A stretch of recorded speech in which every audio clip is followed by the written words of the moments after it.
به ونتوكل عليه ونعوذ بالله من شرور أنفسنا ومن سيئات أعمالنا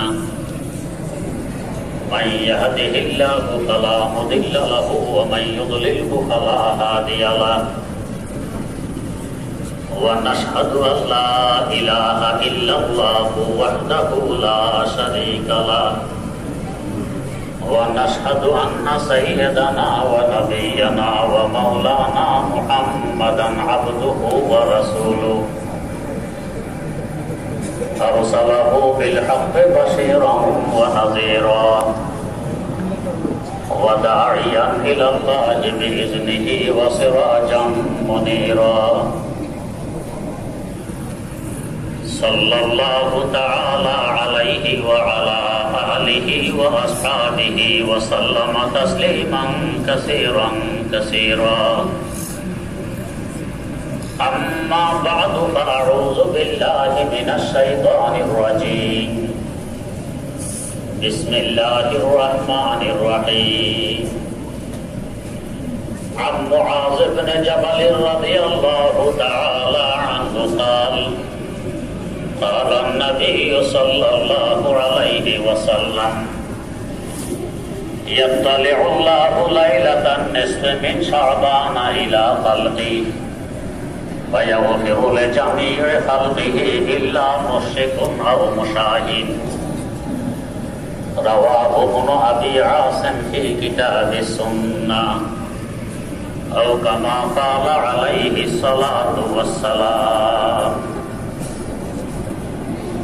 اللهم صل على سيدنا محمد وعلى آل سيدنا محمد كما صليت على سيدنا إبراهيم وعلى آل سيدنا إبراهيم إنك حميد مجيد اللهم بارك على سيدنا محمد وعلى آل سيدنا محمد كما باركت على سيدنا إبراهيم وعلى آل سيدنا إبراهيم إنك حميد مجيد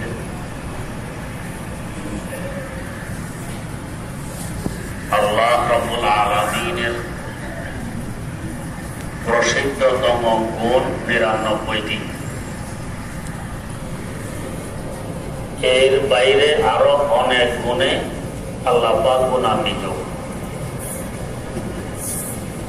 ইমাম নববী রহমতুল্লাহ আলাইহি ৫,০০০-এরও বেশি গুণবাচক নাম একত্রিত করেছেন আল্লাহ রাব্বুল আলামিন।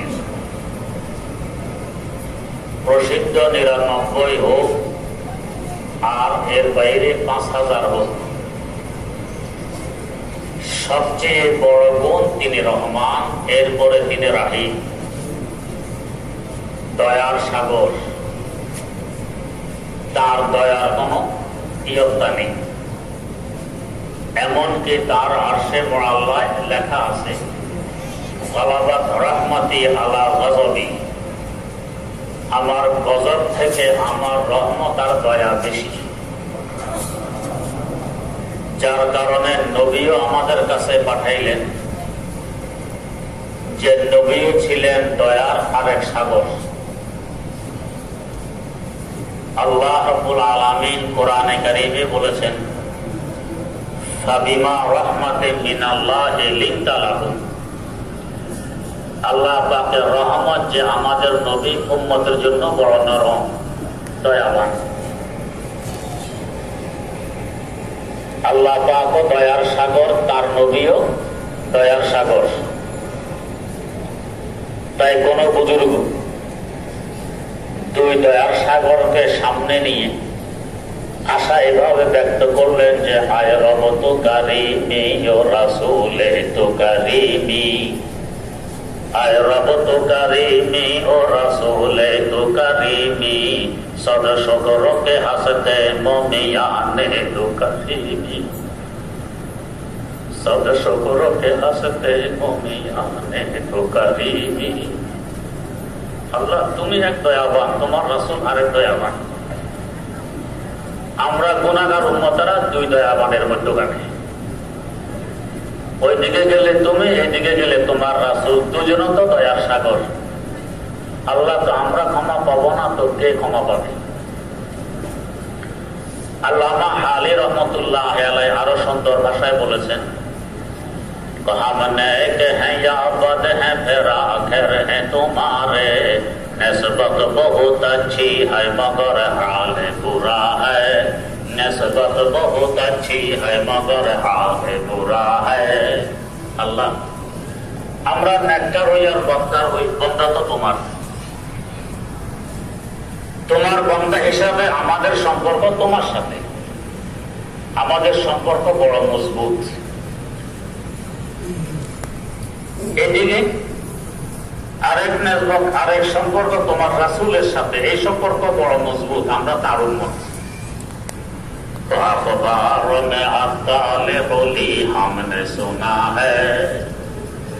গুনাহগারের জন্য সুপারিশ তো তিনি করবেন, তা তো আমরা শুনেছি। আমাদের জন্য দয়ার সাগর নবী করিম সাল্লাল্লাহু আলাইহি ওয়াসাল্লাম সুপারিশ করবেন, আরেক দয়ার সাগর আল্লাহ রাব্বুল আলামিনের কাছে। এই সুপারিশ গ্রহণ হবে না তো কি হবে? আমরা বড় আশাবাদী, আল্লাহ আমরা ক্ষমা পেয়ে যাব। ওই দয়ার কারণে, রহমতের কারণে আল্লাহ পাক বছরে কিছু কিছু সময় এমন আমাদেরকে দান করেছেন, যেই সময়গুলোতে আল্লাহ পাকের কাছে ক্ষমা চাইলে সহজে আল্লাহ পাক ক্ষমা করে দেন। ওই সময়গুলোর মধ্য থেকে একটি গুরুত্বপূর্ণ সময় আজ রাত, যাকে শবে বরাত বলা হয়। হযরত মুআয ইবনে জাবাল রাদিয়াল্লাহু তাআলা আনহু থেকে বর্ণিত, রাসূলুল্লাহ সাল্লাল্লাহু আলাইহি ওয়াসাল্লাম ইরশাদ ফরমান, এই রজনীতে শাবানের 15তম রাতে আল্লাহ পাক তার বান্দাদের দিকে বিশেষ রহমতের দৃষ্টিতে তাকান। ইবনে মাজাহ শরীফে হযরত আলী মুরতাজা রাদিয়াল্লাহু তাআলা আনহু থেকে বর্ণিত, একেবারে দুনিয়ার আকাশে অবতরণ করেন, অর্থাৎ বান্দার কাছে চলে আসেন, রহমতের দৃষ্টিতে তাকিয়ে মনোনিবেশ করে কাছে চলে এসে ডাকতে থাকেন। কি ডাক? আল্লাহ মিন মুস্তাগফিরিন ফাগফির আল্লাহ। আচ্ছা, আমার কাছে কোন ক্ষমা প্রার্থী, আমি ক্ষমার জন্য তোমার কাছে এসে গেছি। আল্লাহ মিন মুস্তারজিকিন ফারজুকা। আচ্ছা, আমার কাছে কেউ রিজিক প্রার্থী, আমি রিজিক দেওয়ার জন্য তোমার কাছে এসে গেছি।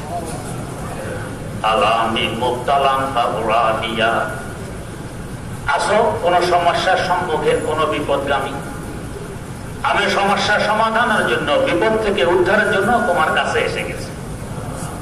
আলা কাযা আলা কাযা হাত্তা ইয়াতলুআল ফাজর। এইভাবে আল্লাহ পাক ডাকতে থাকেন সুবহে সাদেক উদিত হওয়া পর্যন্ত। কেমন দয়ার সাগর, চিন্তা করুন।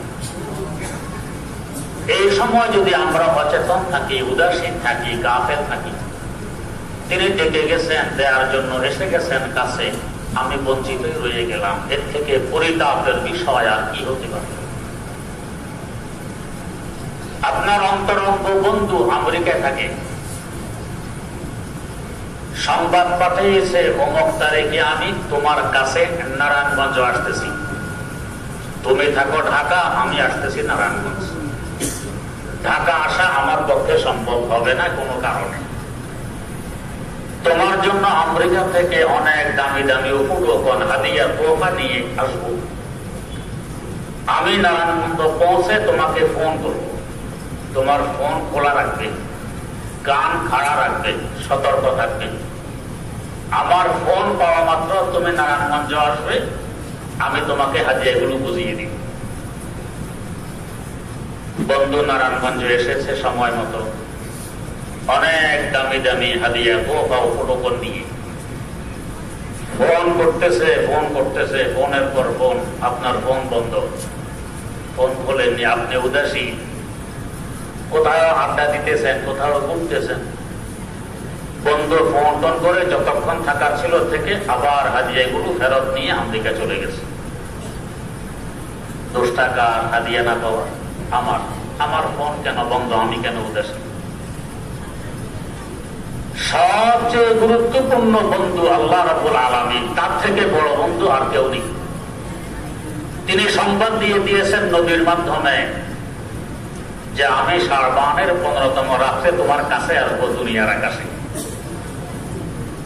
তোমাকে কিছু দেওয়ার জন্য, ক্ষমা দিব, রিজিক দিব, সমস্যা থেকে উদ্ধার করব, আরো অনেক কিছু দেওয়ার জন্য তোমার কাছে আসবো। তুমি সতর্ক থাকবা, আমার ডাকে যাতে তুমি সাড়া দিতে পারো।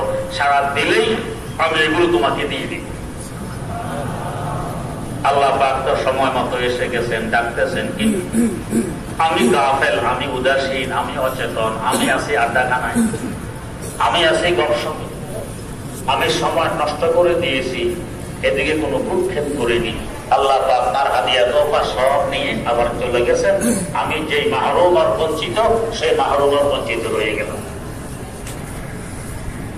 অতএব আজকাল এই রাতে সামান্য সময়ের জন্য যাতে আমি উদাসীন না থাকি, গাফেল না থাকি, অচেতন না থাকি, সব সময় সতর্ক থাকি, যাতে এই উপলক্ষণগুলো আমি পেয়েছি। তাই বুজুর্গানে দিন বলেন, একে চশমে জাদান গাফেলা জাশাহা নাবাসি, একে চশমে জাদান গাফেলা জাশাহা নাবাসি, শায়দ কে নগাহে গুনাহগার নাবাসি, শায়দ কে নগাহে গুনাহগার নাবাসি। বান্দা, এক মুহূর্তের জন্য তুমি গাফিল থাকবে না, অচেতন থাকবে। তাই আজ রাত বড় গুরুত্বপূর্ণ রাত। একদল আছে সরবরাহ বলতে কিছু নেই, খুব আছে ব্যস্ত, টেলিভিশনে বক্তব্য, পত্রিকায় দিয়েছে, প্রবন্ধ ছেপেছে, সরবরাহ বলতে কিছু নেই। দলিল দিল কি?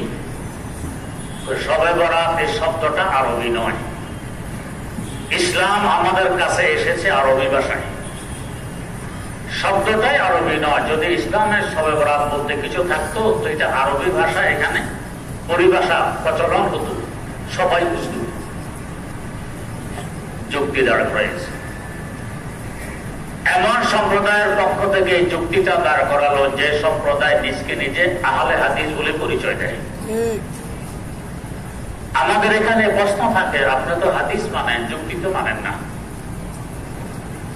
যুক্তি তো আমরা যারা মযহাব মানি আমরা মানি, আপনি কেন যুক্তি দেন, হাদিস দেন? যদি ওনার যুক্তি মেনেও নেই, সঠিক হয়, তাহলে ইসলামের আর কিছুই থাকে না। যেমন আমরা জিলহজের 10 তারিখে কোরবানি দেই, কি বলি? কোরবানি দিন, কোরবানির দিন। কোরবানি শব্দ আছে কোথায়? কোরআন হাদিস আছে, উযহিয়া হাদিস শরীফে আছে উযহিয়া, কোরবানি নেই। এখন যদি আরেক বন্দা দাঁড়াইয়ে বলে কোরবানি শব্দ এই পরিভাষা হাদিস কোরআনে নেই, এটা ফার্সি শব্দ, অতএব কোরবানি বলতে শরীয়তে কিছু নেই, তো কোরবানি গেল। এই যুক্তিটা যদি দাঁড় করায় যে রোজা, আমরা বলি রোজার মাস, আমরা রোজা রাখি, অমুক রোজা ভেঙে ফেলছে, অমুক রোজা রাখে না, রোজা, এটাও আরবি শব্দ নয়, ফার্সি শব্দ, আরবিতে বলে সৌম। এখন আরেক বন্দা যদি দাঁড়াইয়ে বলে সৌম প্রসিদ্ধি লাভ করে নেই, প্রসিদ্ধ হয়ে গেছে রোজা, এই পরিভাষা তো ইসলামের নয়, অতএব রোজা বলতে কিছু নেই, রোজা বাদ। আরেকজন যদি দাঁড়ায় যে দেখেন নামাজ, আমরা বলি অমুক বেনামাজি, অমুক নামাজি, নামাজ পড়ছো, নামাজ রক্ত হয়ে গেছে, নামাজ রক্ত শেষ, নামাজ কাজা হয়ে গেছে, আমরা নামাজ শব্দ ব্যবহার করি, আরবিতে বলে সালাত। এখন বলুন, আমাদের দেশে সালাত বলে সবাই চিনবে? যদি আপনি একজন সাধারণ মানুষকে জিজ্ঞেস করেন, ভাই সালাত আদায় করছো? যে হুজুর বাজারে গেছিলাম, শসাও খাইনি, টমাটোও খাইনি, সালাদ তো বানাইতে পারিনি, এটাই তো বলবেছি। তো সেই সালাদ বুঝবে খানার সময় যে খায় এইটা, নামাজ তো বুঝবে না। অতএব কেউ যদি বলে যে নামাজ এটা প্রসিদ্ধ হয়ে গেছে, সালাদ প্রসিদ্ধ হয়নি, তা নামাজ বলতে ইসলামে কিছু নেই। তো যে যুক্তি দিয়ে আপনি সবে বরাত অস্বীকার করতেছেন, এই যুক্তি কোরবানির বেলায়ও চলে, এই যুক্তি রোজার বেলায়ও চলে, এই যুক্তি নামাজের বেলায়ও চলে। তো তাহলে এভাবে কি সমাজ দিয়ে দিব? এটা হলো বাস্তব রূপ আহলে হাদিস ভাইদের। আমার তো বলা হয় এগুলো এক সময় বলবে, এখন তো বলতেছে সবে বরাত নেই, এক সময় বলবে কোরবানি নেই, আর এক সময় বলবে যাকাত নেই, আর এক সময় বলবে নামাজ নেই। আল্লাহ মাফ করুন, বাস্তব রূপ। যাই হোক, কে কি বলছে আমাদের দেখার বিষয় নয়। আমরা আল্লাহর কাছ থেকে কিছু চাওয়ার জন্য, পাওয়ার জন্য আগ্রহী। চাইলে আল্লাহ পাক খুশি হন, না চাইলে বেজার হন। হাকিমুল উম্মত মুজাদ্দিদুল মিল্লাহ শাহ আশরাফ আলী থানভী রাহমাতুল্লাহ আলাইহি কি সুন্দরে বলে গেছেন মুনাজাতে মকবুলের শুরুতে, मांगने को तू हमें फरमा दिया, मांगने का ढंग भी बदला दिया, मांगना हम पर किया है तूने फर्ज और हमें सिखला दिया आदाब अर्ज, हर घड़ी देने को तू तैयार है, जो ना मांगे उससे तू बेजार है। अल्लाह তোমার কাছে চাওয়া তুমি তো আমাদের উপর আবশ্যক করে দিয়েছো। চাও, উদউনি, চাও, আস্তাজিব লাকুম, আমি তোমার দোয়া কবুল করব। কিভাবে চাইতে হবে তুমি আমাদেরকে বলে দিয়েছো, তোমার কোরআনে, তোমার হাদিসের মাধ্যমে, রাসূলের হাদিসের মাধ্যমে বলে দিয়েছো। আমরা তো ওইভাবেই চাই। আল্লাহ তোমার তো বৈশিষ্ট্য, যে চাবে না তার উপরে তুমি নারাজ, যে চায় তার উপরে তুমি সন্তুষ্ট। দুনিয়ার মানুষের বিপরীত। আমাদের কাছে কেউ বেশি চাইলে দেয় নিয়ে এত বিরক্ত করো, আর কবার না চাইলে খুশি। আমার আল্লাহ দরবার হলো চাইলে খুশি, না চাইলে বেজার। जो ना मांगे उससे तो बेजार है, যে চায় না তার উপর অসন্তুষ্ট। কেন চায়? আল্লাহ পাক তো দেওয়ার জন্য এসে গেছেন, আমরা চাইলে। এই রাতটা হলো বড় ফজিলতপূর্ণ রাত, যে হাদিস পাঠ করেছি, হাদিসে রাসূলুল্লাহ সাল্লাল্লাহু আলাইহি ওয়াসাল্লামের সাথ ফরমান বিশেষভাবে রহমতের দৃষ্টি নিয়ে মনোনিবেশ করেন এই রাত্রে। করে কি করেন? ওই সমস্ত মানুষকে আল্লাহ পাক ক্ষমা করে দেন যারা ক্ষমার উপযোগী। এ আবার কোন কথা, যারা উপযোগী। বিভিন্ন হাদিসে আছে এই রাত্রেও আল্লাহ পাক কিছু মানুষকে ক্ষমা করেন না, এরা ক্ষমার উপযোগী নয়। তার মধ্যে দুই গ্রুপের আলোচনা যে হাদিস আমি পাঠ করেছি এখানেও আছে। ইল্লা মুশরিকুন আও মুশাহিদ, যে শিরকে লিপ্ত তাকে আল্লাহ পাক ক্ষমা করেন না। শিরিক কয়েক প্রকারের। এক প্রকার শিরিক তো আল্লাহ মানি, সাথে সাথে আল্লাহর সাথে আরো কিছু শরীকও আছে, বিভিন্ন মূর্তি চাইছে, কালী হোক, আর লক্ষ্মী হোক, রাম হোক, সীতা হোক, যাই হোক, এগুলোরও মানি। ইসলাম ধর্ম ঠিক, অন্য ধর্ম ঠিক, ইহুদি ধর্ম ঠিক, খ্রিস্ট ধর্ম ঠিক, হিন্দু ধর্ম ঠিক, এসব মানি। আল্লাহ মাফ করুন। অবস্থাটা কেমন? আকবর এলাহাবাদী মরহুম বলে গেছিলেন, চান্দা भी दो मस्जिद में मैं भी पियो मैं खाने में, शैतान भी राजी रहे रहमान भी नाराज न हो, शैतान भी राजी रहे रहमान भी नाराज न हो। তো মসজিদও চাঁদা দাও, আবার গিয়ে মদ খাও, যাতে শয়তানও রাজি থাকে, আল্লাহ নারাজ না হয়। এমন ধর্ম ইসলাম নয়। একমাত্র ধর্ম আল্লাহ পাক বলে দিয়েছেন, ইন্নাদ দীনা ইনদাল্লাহিল ইসলাম, একমাত্র আমার মনোনীত ধর্ম ইসলাম, এর বাইরে কোনো ধর্ম নেই। আমার কাছে এগুলো গ্রহণযোগ্য নয়। তাওহীদ। শিরিক যে করবে শিরিকে লিপ্ত, আল্লাহকেও মানে, অন্যান্য মূর্তিকেও মানে। পীর আউলিয়াকেও এরা ক্ষমতাসীন, এরাও চাইলে বাচ্চা দিতে পারে, চাইলে সম্পদ দিতে পারে, চাইলে মামলা জিতাই দিতে পারে। এই শিরিক। মুশরিককে আল্লাহ পাক এই রাতে ক্ষমা করবেন না। আরেক শিরিক, যেভাবে আল্লাহকে ইবাদতের নিয়তে সিজদা দেই, এভাবে যদি কোনো পীর আউলিয়াকে কিংবা তাদের মাজারে গিয়েও ইবাদতের নিয়তে সিজদা দিই, এটাও শিরিক। আল্লাহ রাসূল সাল্লাল্লাহু আলাইহি ওয়াসাল্লাম এরশাদ ফরমান, সহিহ হাদিস, যে আল্লাহ পাক এই ধরনের মুশরিককে ক্ষমা করবেন না। শিরিক। শিরিক তো শিরিক, সাথে মুনাফিকি হয়। নামাজে দাঁড়াইয়ে কি পড়ি? ইয়্যাকা না'বুদু ওয়া ইয়্যাকা নাস্তাঈন। আল্লাহ আমি একমাত্র তোমারই ইবাদত করি, আমরা একমাত্র তোমারই ইবাদত করি, একমাত্র তোমার কাছে সাহায্য প্রার্থনা করি। এখানে গিয়ে আবার মাজারা দিলাম সেজদা, পীর আউলিয়াকে দিলাম সেজদা, আবার ওদের কাছে চাইলাম সন্তান দাও, এই দাও সেই দাও। তাহলে এখানে মসজিদে দাঁড়ায় নামাজে বললাম কি, কাজটা করলাম কি? মুনাফিক আর কাকে বলবো? এই মুশরিককে আল্লাহ পাক ক্ষমা করবেন। 2 নম্বর হলো আও মুশাহিদ, হিংসুটি, যে হিংসার আগুনে জ্বলে। হিংসা কাকে বল? অনেক ব্যক্তি আমার থেকে বেড়ে গেছে, কেন সে বাড়লো, তার এটা ধ্বংস হয়ে যাক, এটাকে বলে হিংসা। আমার হোক, তারটা ধ্বংস হোক, এটা হিংসা। ইসলামী শরীয়তে এটা হারাম, কবিরা গুনাহ। যার অন্তরে হিংসা আছে আল্লাহ পাক একেই রাখতে ক্ষমা করবেন না। এটা এত মারাত্মকতম অপরাধ। ওই হিংসা যে এসে যায় কি করা? হিংসা আসবে অন্তরে, আসা সমস্যা নয়, আনা সমস্যা। আর আসলেও তার প্রতিকার ইসলামে আছে কি?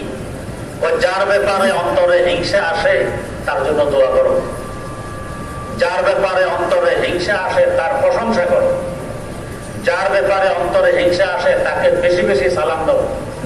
দেখবে আস্তে হিংসা চলে গেছে, এখন আর হিংসা নেই। হিংসুটাকে আল্লাহ পাক রাস্তা ক্ষমা করবেন। 3 নম্বর, অন্যান্য হাদিসের উদ্ধৃতি দিয়ে বলতেছে, যে লুঙ্গি পায়জামা টাকনোর নিচে ঝুলিয়ে পড়ে, আল্লাহ রাসূল সাল্লাল্লাহু আলাইহি ওয়াসাল্লাম বলেন, মুসবিলুল ইজার, একই রাতে আল্লাহ পাক ক্ষমা করবেন না। ওর দৃষ্টিতে আল্লাহ পাক তার দিকে তাকান, ক্ষমার দৃষ্টিতে তাকান না। এখানে কেউ প্রশ্ন করতে পারেন, হুজুর টাকনোর উপরে পড়লে রহমতের দৃষ্টি তাকাবেন, 1 ইঞ্চি বেশি নিচের দিকে ঝুলাইলাম, এখন গজবের দৃষ্টি, রহমত নেই, 1 ইঞ্চি কি আসে যায়? 1 ইঞ্চি কি আসে আর যায়, এটা আমি আপনি কি বুঝবো? যিনি আমাদের মালিক তিনি একটু বুঝবেন। ইফতার করতে হয় সূর্য অস্ত গেলে, আপনি 1 সেকেন্ড আগে করছেন, আর একজনে 1 সেকেন্ড পরে করছে। যে 1 সেকেন্ড পরে করছে রোজার পূর্ণ সওয়াব, পূর্ণ ফজিলত পেয়ে গেছে। আপনি যে ইচ্ছাপূর্বক 1 সেকেন্ড আগে করছেন, রোজাটা হয়নি, জরিমানা দিতে হবে আরো 60টি রোজা কাফারা শুরু। এখন যদি বলেন যে আল্লাহ 1 সেকেন্ডে তোমার কি আসে আর যায়, আমি 1 সেকেন্ড আগে নাই করছি, কি আসে আর যায় আমার আল্লাহ বোঝেন। 1 সেকেন্ড পরে ইফতারি করলে আমার আল্লাহর হুকুম মানা হয়, 1 সেকেন্ড আগে করলে হুকুম অমান্য হয়। এইটা বেশ। ডাল পাকাইছেন, জাফর ছেলের বিয়ে, বিশাল ব্যাগের ভিতরে অনেক ডাল। ছোট বাচ্চা কোলে ঘুরতেছেন, পরিদর্শন করতেছেন, বাচ্চার পেট খারাপ, হঠাৎ করে পাতলা পায়খানা, এই 1 ফোঁটা দিয়ে পড়ছে ডালের ভিতরে, 1 ফোঁটা। বাবুর্চি কাঠে দিয়ে হেঁটে একবারে সব মিশাই ডালেছে। হেজার যে এরকম, ডালেরও তো সেই রকম। সামান্য 1 ফোঁটা পড়ছে, গন্ধমন্দ আসবে ডালে। আপনি পেঁয়াজ রসুনের বাগান দিচ্ছেন, কোনো গন্ধমন্দ, এই ডাল কি কেউ খাবে? এটা হালাল না হারাম? হারাম হয়ে গেছে। এখন যদি বলেন যে না অসুবিধা নাই, এই সামান্য একটু পড়ছে, আরে সামান্য পড়লে যে হারাম, 5 কেজি পড়লো হারাম, 10 কেজি পড়লে যে হারাম, 1 ফোঁটা 10 বার 1 বার পড়লো হারাম। এই অল্পের কারণে এটা হারাম করে। তাই 1 ইঞ্চি উপরে কাপড় পড়ছেন, এটা হালাল, 1 ইঞ্চি নিচে পড়ছেন, এটা হারাম, গুনাহ হয়ে গেছে, আল্লাহ হুকুম অমান্য হয়ে গেছে। আবার ওস্তাদ মুহতারাম শাইখুল হাদিস আল্লামা আজিজুল হক রাহমাতুল্লাহ আলাইহি দৃষ্টান্ত দেন। 2 ব্যক্তি ক্ষেতের পশ্চিম দক্ষিণ কোণে একটা ক্ষেত, মালিক চারা লাগাইছে, পশ্চিম দক্ষিণ কোণে, উভয়জন যাবে পূর্ব উত্তর কোণে। একজন আইল হয়ে রওনা করছে, প্রথমে পূর্ব দিকে যাবে, দক্ষিণ পূর্ব কোণে যাওয়ার পর উত্তর দিকে যাবে। আরেকজন কোনাকুনি রওনা করছে। মালিক এসে যে কোনাকুনি রওনা করছে, কন্যাতে কন্যাতে শোয়াইছে খেতের মধ্যে। আর যে আইল দিয়ে হাঁটে ওকে কিছুই বলে, যে কোনে খেলে বলতেছে, হে মিয়া ওই কোনার তো ও যায়, আমিও যাই, আমার এইভাবে কোনে দিয়ে শোয়াইলে হেরে কিছু বললেন। বেশকমটা কি? বেশকম কি মালিক বুঝে? সে পরিশ্রম করে এখানে চারা লাগাইছে, দেখে আর যদি একটা পা পড়ে চারার উপরে দাঁড়াটা ভাঙবে, মালিকের কলিজা ছিঁড়ে যাবে। আর ও তো আইল দিয়ে হেঁটে যাচ্ছে, চারা ভাঙার কোনো ভয় নেই। যদিও যায় দুইজন এক জায়গায়, ব্যবধান অনেক কিছু মালিক বুঝে, আরেকজনে বুঝবে না।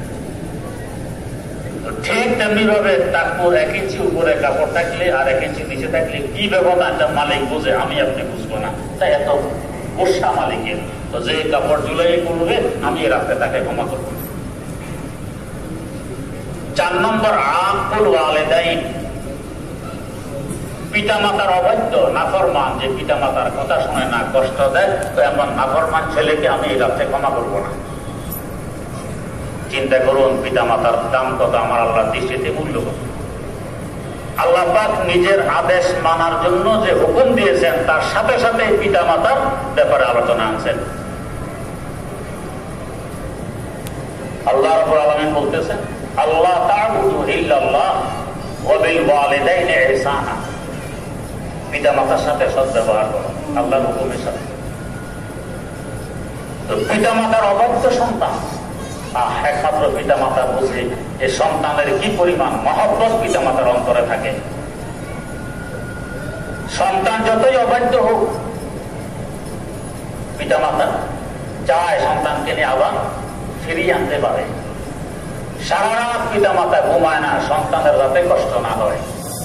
শীতকালের কনকনে শীত, ছোট বাচ্চা প্রস্রাব করে সব ভিজাই দিয়েছে, দ্বিতীয় আরেকটি কাঁথার ব্যবস্থা নেই, সব কাঁথা ভিজে গেছে। এই মা এই অবস্থায় নিজের দেহের কাপড় খুলে ছেলেকে পেঁচিয়ে শীত থেকে রক্ষা করার চেষ্টা করে, শান্তি দেওয়ার চেষ্টা করে, নিজে খালি গায়ে পৌষ মাঘের কনকনে শীতে কষ্ট সহ্য করে। তো একমাত্র মা পক্ষ থেকে সম্ভব, অন্য দ্বারা তেমন সম্ভব হবে না। আব্বা পর্যন্ত মাঝে মধ্যে বিরক্ত হয়ে এই কামরা ছেড়ে অন্য কামরায় চলে যায়, কিন্তু মা সন্তানকে ছেড়ে কোনোদিন অন্যখানে যাবে না। এমন সন্তান যদি পিতা মাতার কথা না শোনে, তো চিন্তা করুন আমার আল্লাহর গোসা আসবে কি আসবে না। তাই যারা পিতা মাতার অবাধ্য আকুল ওয়ালিদাইন, এদেরকে আল্লাহ পাক এই রাতে ক্ষমা করবেন। 5 নম্বর মুদমিনুল খামর, যারা মদ পান করে, আল্লাহ পাক এদেরকে এই রাতে ক্ষমা করবেন না। আল্লাহ পাক ব্রেন দিয়েছেন, বিবেক বুদ্ধি কত মূল্যবান জিনিস। সামান্য ব্রেন অচল হয়ে গেছে, এখন ছেলেরা ঢিল মারে, জুতা মারে, পাগল বলে পিছনে পিছনে হাঁটে, এই বেচারা মাঝে মাঝে লুঙ্গি খোলে, আবার লুঙ্গি ভরে, আবার পায়খানা করে, সারা শরীরের মাকে, কি অবস্থায় ব্রেনটা নষ্ট হয়ে গেছে। এমন মূল্যবান ব্রেন আল্লাহ পাক আমাকে দান করেছেন, মদ খাইয়ে সে ব্রেনটা আমি নিজে নষ্ট করে দিতেছি। কত বড় নাফরমান আমি, চিন্তা করুন। আল্লাহর নিয়ামতের অবমূল্যায়ন, বেকদরই করলাম, মূল্য দিলাম না। আল্লাহ পাক গোসা হয়ে তোকে আমি সবে বরাত ক্ষমা করবো না, মদ কেন পান করছ? তো যারা নেশা করে, গাঁজা খায়, হেরোইন খায়, ইয়াবা খায়, মদ খায়, আল্লাহ পাক এদেরকে রাতে ক্ষমা করবেন না। 6 নম্বর আযানি বেফরজিহি, জিনায় লিপ্ত আল্লাহ পাক পুরুষ যৌন ক্ষুধা মিটায় অবৈধ পন্থায় জিনায় লিপ্ত, আল্লাহ পাক বলেন একে আমি ক্ষমা করবো। যৌন ক্ষুধা মেটানোর ব্যবস্থা আছে আমার ধর্মে, ইসলামে, কেন তুমি অবৈধভাবে এটা মিটাবে? আমার আল্লাহ এত গোসা তার উপরে যে তাকে আমি ক্ষমা করবো না এই সবে বরাতের রাত্রেও।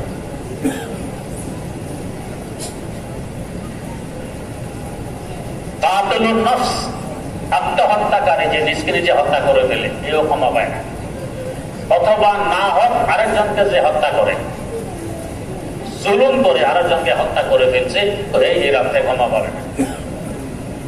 2 জনের মধ্যে দুশ্মনী, চাইলে নিরসন করতে পারে, করে না, দুশ্মনী নিয়েই করে। এই 2 জনের মধ্যে দুশ্মনী যদি দ্বীনের কারণে হয় তো ভালো কথা, দ্বীনের ব্যাপারে আছে, দ্বীনের জন্য দুশ্মনী, দ্বীনের জন্য দোস্তি, এটা ঈমানের পরিচয়, ঈমানের আলামত। দ্বীন নয়, অন্য কারণে, ব্যক্তি স্বার্থ বা অন্য কোনো কারণে দুশ্মনী, এমন দুশ্মনী যদি অন্তরে থাকে, আল্লাহ পাক এই রাতে এদেরকে ক্ষমা করেন না। যদি আল্লাহ মাফ করুক এই ধরনের কোনো অবস্থা আমার মধ্যে থাকে, আমি এখনো সময় আছে, নিরসন করে নিই, ক্ষমা পাবো, না হয় এ রাতে আমিও ক্ষমা পাবো না। আল্লাহ রাব্বুল আলামিনের কাছে একাগ্রতার সাথে চোখের পানি ছেড়ে দিয়ে ক্ষমা চাওয়া, দোয়া করা, এই রাত্রে নির্দিষ্ট কোনো ইবাদত নেই যে 12 রাকাত করতে হবে, অমুক সূরা দিয়ে করতে হবে, এগুলো সহিহ হাদিসে বর্ণিত নেই। আমাদেরকে স্বাধীন ছেড়ে দিয়েছেন, যেভাবে ইবাদত করতে তোমার মন চায়, তোমার কাছে ভালো লাগে এভাবেই করো। মন চাইলে নামাজ পড়ো, মন চাইলে তেলাওয়াত করো, মন চাইলে দুরূদ শরীফ পড়ো, মন চাইলে জিকির করো, মন চাইলে তওবা করো। নির্দিষ্ট কোনো ইবাদত, বিশেষ করে নফল কোন নামাজ, ইস্তিসকা, তারাবিহ, সালাতুল কুসুফ, এগুলো ছাড়া অন্য নফল নামাজ জামাতে পড়া মাকরুহে তাহরিমি। এ রাত্রে কেউ আবার জামাতে নফল নামাজ পড়ে অধিক সওয়াবের আশায়, অধিক সওয়াব তো দূরের কথা, মাকরুহে তাহরিমের গুণে আসতেছে আমার আমল নামায় জামাতে। অনেককে দেখা যায় ঘোরাঘুরি করতেছে, একবার এই মসজিদে, একবার এই মসজিদে, একবার এখানে, একবার সেখানে, মেলার মতো। খেয়াল কি, শেষ রাতের দিকে এমন এক দোয়া দিব, শেষ রাতে অলসতা লাগছে, বাচ্চা একটু গাইড হয়ে গেলই, এরপরে উঠাই দোয়া শুরু করবে। গাইতে হয়েছে এক গাইতে রাত শেষ, উঠে দেখে ফজর ওয়াক্ত নাই, হায় হায় হায় বরবাদ হয়ে গেল। তাই যদি কারো এমন সমস্যা হয়, আলহামদুলিল্লাহ এশার নামাজ জামাতের সাথে পড়েছি, আবার ফজরও যদি জামাতের সাথে পড়ি, ইনশাআল্লাহ পুরা রাতের ফজিলত আমার আমল নামায় আসবে। হাদিস শরীফে আছে, আল্লাহর কোন বান্দা যদি এশার নামাজ জামাতের সাথে পড়ে, সে যেন অর্ধ রাত জাগ্রত থেকে ইবাদতে মশগুল ছিল, ব্যস্ত ছিল।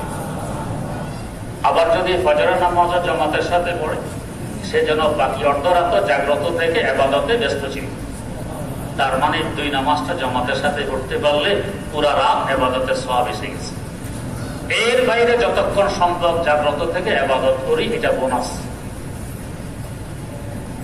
কিন্তু ইবাদতের জজবা নিয়ে কতক্ষণ তো পড়ছি, পরে শুয়ে পড়ছি, ফজরের নামাজ জামাতে পড়তে পারলাম না, আমার লস বেশি হয়ে গেছে।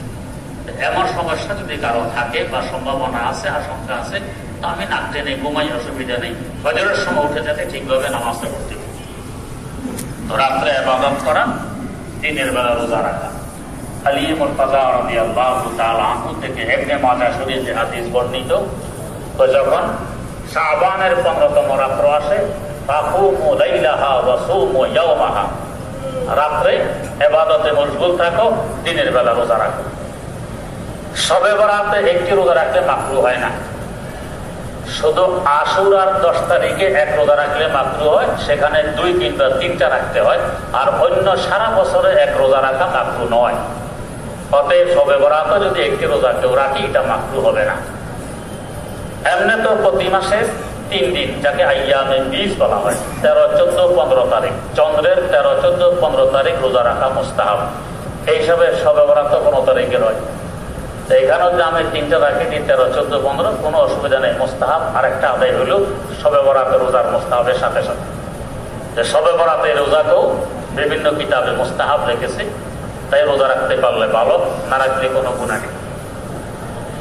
আমরা নিজের স্বাধীনভাবে এই ইবাদতগুলো করব। এখন ইনশাআল্লাহ দোয়া হবে, তওবা হবে। দোয়া কবুল হওয়ার যে কয়েকটি কাজের কথা, ইবাদতের কথা হাদিস শরীফে আছে। একটি আছে নামাজ, নামাজের পরে দোয়া কবুল হয়, তাই নামাজের পরে আমরা সকলে দোয়া করি।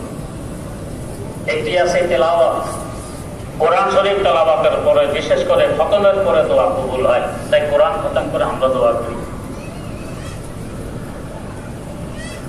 ভালো কোনো কাজের পরে দোয়া করলে দোয়া কবুল হয়, যে কোনো নেক কাজের পরে দোয়া করলে দোয়া কবুল হয়। আর দোয়া কবুল হওয়ার জন্য আরেকটি কাজ আছে, আমল আছে, সেটা হলো সাদাকা খয়রা, আল্লাহ রাস্তায় দান দক্ষিণা করা। এটার পরে দোয়া করলে দোয়া কবুল হয়। আল্লাহ রাস্তায় কিছু দান করলাম, এরপরে দোয়া করলাম, কবুল হয়। আলহামদুলিল্লাহ নামাজ পড়েছি, ওয়াজও একটা ভালো কাজ, এটা হয়ে গেছে। মসজিদে আসা ভালো কাজ, এটা হয়ে গেছে। আর একটা বাকি আছে, আল্লাহ রাস্তায় কিছু দান করা। এখানে আপনাদেরকে আমরা একটু সুসংবাদ শোনাতে চাই, সেটা হলো এই যে আজকে আমার যত মুসল্লি এসেছি, মসজিদ বারান্দা পুরাটা মাঠ মুসল্লি ভর্তি, মাদ্রাসা বারান্দা মুসল্লি। আমি যখন নামাজের আগে মাদ্রাসা থেকে নামতেছি, পানির স্রোতর নেয় মুসল্লিরা সিঁড়ি উপর দিকে উঠতেছে, জায়গা হয় না।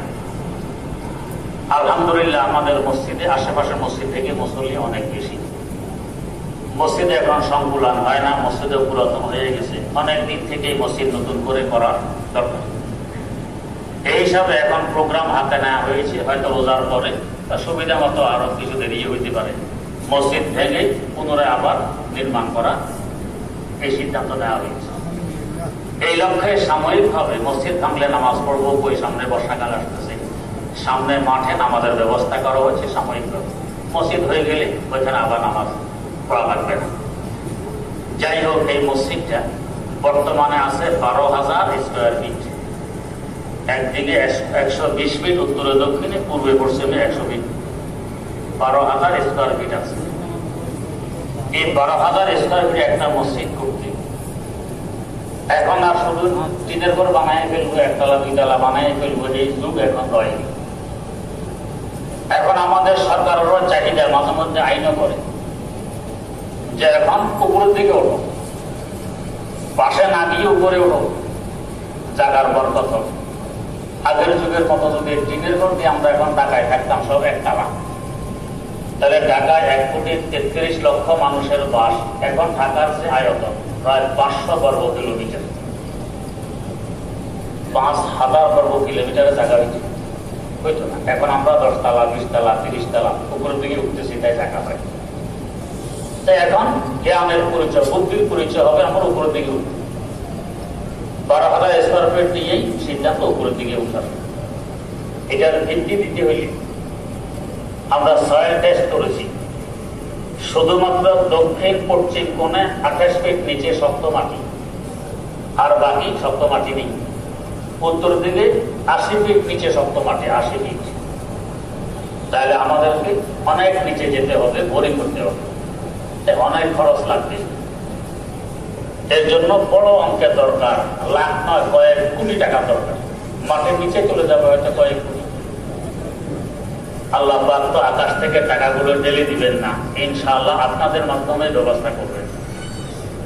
যেভাবে আমরা যখন মসজিদ দক্ষিণ পাশে মাদ্রাসা ভবন শুরু করি, আমাদের ফান্ডে ভবনের কোনো টাকা ছিল না, কিন্তু আল্লাহ পাক আপনাদের মাধ্যমে, বিদেশের কোনো অনুদান নেই, প্রায় 3 কোটি টাকা সেখানে ব্যয় হয়ে গেছে। মাদ্রাসার 7 তলার কাজ এখন চলতেছে। তো মসজিদে ইনশাআল্লাহ আপনাদের মাধ্যমে আল্লাহ পাক করাই দিবেন, আমরা টেরও পাবো না। যদি আল্লাহ পাক কবুল করেন ইনশাআল্লাহ হয়ে যাবে। ভালো কাজ যেখানে শুরু হয়, যতটুকু সম্ভব হয় সহযোগিতা করি। আমার উস্তাদ বলতেন, তো একটি ইট যদি একটু এগিয়ে দেওয়া সম্ভব হয়, আর কিছু সম্ভব হয়নি, একটা টাকাও তোমার সামর্থ্যে কুলায়নি, একটি ইট এগিয়ে দিয়েছ। যদি এই ভালো কাজটি কবুল হয় আল্লাহর দরবারে, তোমার ইটটি এগিয়ে দেওয়া তো কবুল হয়ে গেছে। মসজিদ থেকে ভালো কাজ আর কি? এই ভালো কাজের মধ্যে আমি সামান্যতম যদি অংশগ্রহণ করতে পারি, মসজিদ যদি কবুল হয়, ইনশাআল্লাহ আমার সামান্য অংশটা কবুল হয়ে গেছে। আমার নাজাতের জন্য, বেহেশতে যাওয়ার জন্য এই সামান্য কাজটাও যথেষ্ট হতে পারে।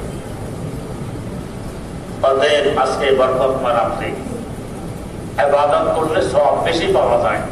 আমরা মসজিদে একটু দান করার চেষ্টা করি, অল্প সময়, গরমও বেশি সময় নিব না।